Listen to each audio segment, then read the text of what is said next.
Chapter 21, Section 2, continued. Is election time. Election of 1916.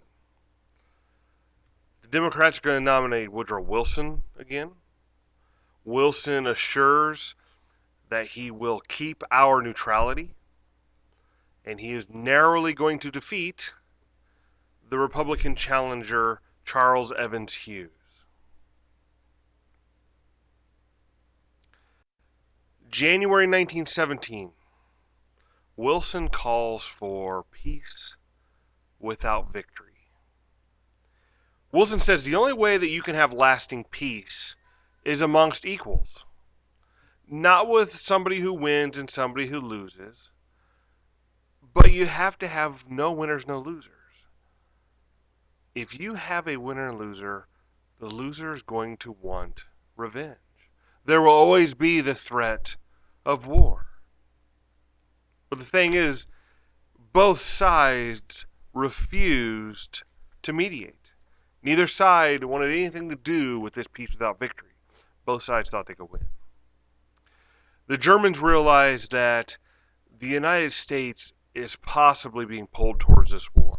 So the Germans want to hurry up and defeat the Allies before the U.S. joins. So February 1st, 1917, Germany is going to resume unrestricted submarine warfare. As promised, we break off diplomatic relations with Germany. We order our merchant ships heading towards the war zones to be armed, but Germany's still able to sink 5 of our ships. And our merchant ship is no match for a U-boat. And then March 1st, 1917, you're going to have the Zimmerman telegram, or Zimmerman note, sometimes you see it referred to as. Arthur Zimmerman was the German Foreign Secretary, and he is going to send a telegram to the German minister in Mexico. Germany was seeking a Mexican-German alliance.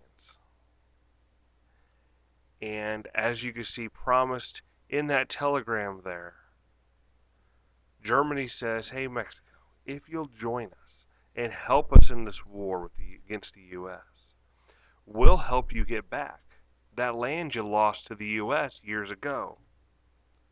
New Mexico, Texas, and Arizona. We intercept this telegram, and we're furious.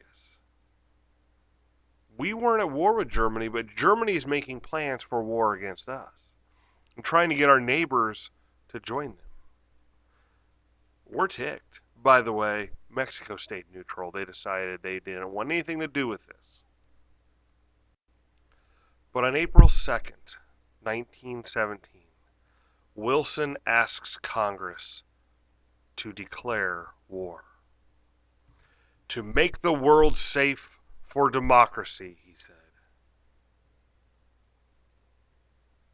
And war is declared by the Senate on April 4th, 1917, and the House agrees with them on April 6th. And this was not a unanimous vote. There were 6 senators, there were about 50 representatives that opposed this. They said Germany hadn't done anything yet directly to us. But for the most people, though, they had done enough. We are now in this war. The things that the Allies need from us the most right away is they need troops. It's 1917. For almost 3 years, they've been fighting in this war. We're going to issue the Selective Service Act, May 18th, 1917, which is going to have men register with their local draft boards. Originally, it was men between the ages of 21 and 30, and eventually it will be changed to men between the ages of 18 and 45. And somewhere around 24 million men register. 2.8 million of them are drafted. So more than half of the almost 5 million men that served in World War I were draftees. The rest were volunteers. And supporters of the draft hope that this will help make the military more diverse. The draft doesn't care what your nationality was, what your ethnic group was, what your race was. African Americans, American Indians, Mexican Americans, and more.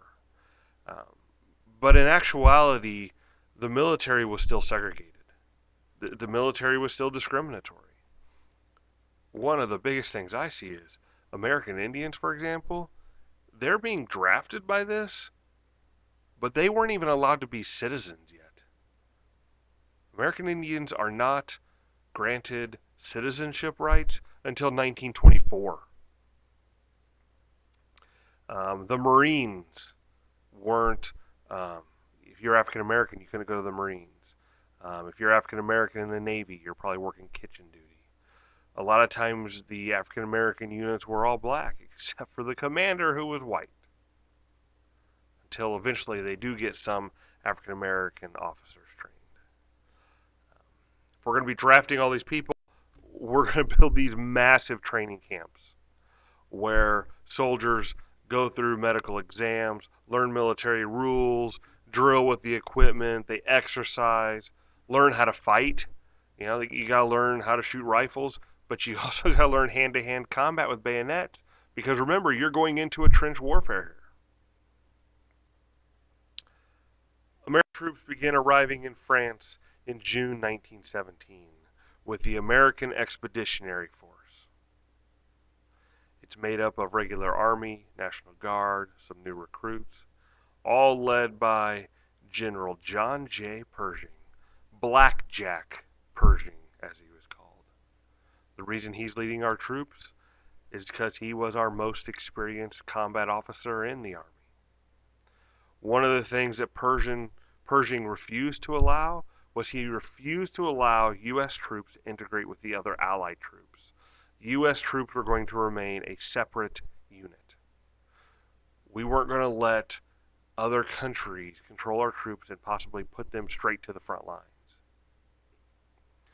As we're going over here to help out France, some people saw it as finally repaying a debt. France had supported us in the American Revolution against Britain, and now here we are going to help France. Our troops, though, do not see combat until 1918.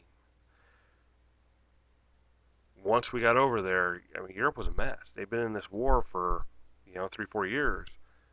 We have engineering projects we got to do. We got to rebuild the bridges and the docks and the railroads, reestablish communication lines if we're going to fight this war.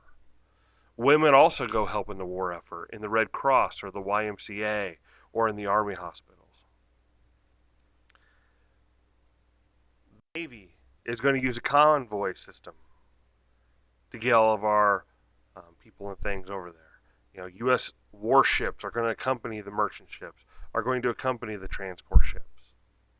Had to make sure we weren't going to get sunk by U-boats. It works. No U.S. soldier died on the high seas in World War I. The Navy is also going to lay about 60,000 mines in the North Sea.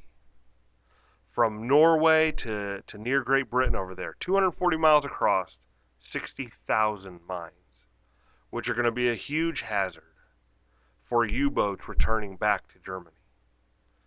Navy's also going to be patrolling our coastline. Who knows if Germany's going to try and come across the sea towards us.